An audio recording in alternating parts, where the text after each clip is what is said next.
How to create a new folder in Windows 11. We already know the traditional way to create a new folder by right-clicking on the desktop. Select New, then click on Folder. But some of us only know the shortcut to create new folder. Let's learn how to do it. Press Ctrl+Shift+N on keyboard. See, a new folder has been created.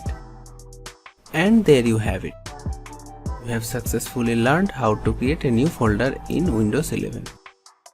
Thanks for watching. Subscribe to our 5-minute solution channel for more videos.